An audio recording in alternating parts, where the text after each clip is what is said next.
ایک بندہ تھا, اس نے دکان کھولی اور اس نے دکان کے اندر نا چیزیں بیچتا تھا, تو وہ اس کا نا کاروبار اس طرح نہیں چل رہا تھا جس طرح اس کو امید تھی. تو ایک بزرگ تھے نیک, ان کے پاس وہ چلا گیا دعا کے لیے. اس نے کہا حضور میرے لیے دعا کریں, اس طرح میری دکان ہے. تو وہ باتیں بہت کم کرتے تھے. انہوں نے اس کو سمپلی یہ کہا کہ تم نا ایمانداری کے ساتھ ناپا تولا کرو, بس یہ کہا کہ وہ چپ کر گئے. وہ بڑا اس کے بندے کے دل پر اس بات کا اثر ہوا. گھر آیا, دکان پہ گیا, تو جو ناپنے تولنے والا ترازو تھا نا, وہ اس نے اٹھا کے دکان کے باہر رکھ دی. اب اس نے جب دکان کے باہر رکھا تو جو بندہ بھی اس کے دکان سے کوئی چیز اٹھاتا, باہر جا کے اس کو وے کرتا اور اپنی مرضی سے جو پیسے بنتے وہ اس کو پکڑا. اب کئی بندے کم دیتے تھے, مگر کئی بندوں نے پورے دیے, اور کئی بندے ایسے بھی بیچ میں تھے جو اس کو زیادہ بھی دے جاتے تھے.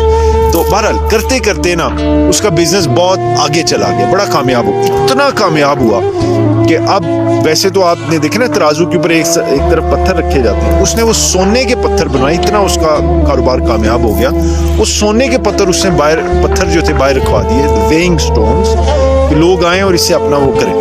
ایک دن اس کے دل میں خیال آیا کہ جن کی دعا کا صدقہ, ان کی نصیحت کا صدقہ اتنا میرے پہ کرم ہوا ہے, میں چل کے ان کو اپنا حال سناتا ہوں. وہ ان کے پاس گیا, بزرگوں کے پاس. اس نے جا کے سونے کے پتھر جو تھے ان کو پیش کیے. اس نے کہا حضور یہ دیکھیں, آپ کی دعا سے, آپ کی نصیحت میں نے عمل کیا تو اللہ کا کتنا کرم اور فضل ہوا. آپ نے کچھ نہ فرمایا اور آخر میں صرف ایک بات کہی. آپ نے کہا کہ ان پتھروں کو جا کر, یہ جو سونے کے پتھر ہیں, پھینک دو.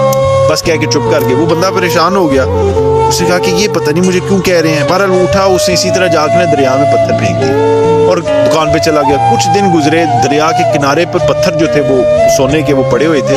چند مسافر گزرے, انہوں نے دیکھا وہ سونے کے پتھروں کو اٹھایا تو دیکھا تو اس دکاندار کی مہر لگی ہوئی تھی. اس سمے وہ دکاندار بھی بڑا مشہور تھا. انہوں نے کہا کہ جی یہ اسی کے پاس ہے, تو اسی کے پتھر ہیں, شاید گم گئے ہوں گے, اس کو دیکھنے. اس کے پاس جب گئے, اس کو دیے, وہ پریشان ہو گیا. اس نے کہا کہ مجھے تو انہوں نے کہا تھا پھینک دو, تو یہ تو واپس آ گئے ہیں. تو پریشانی کی حالت میں ان کے پاس گئے. اس نے کہا حضرت آپ نے کہا تھا پھینک دو, میں نے پھینک دیے, یہ خود ہی واپس آ گئے.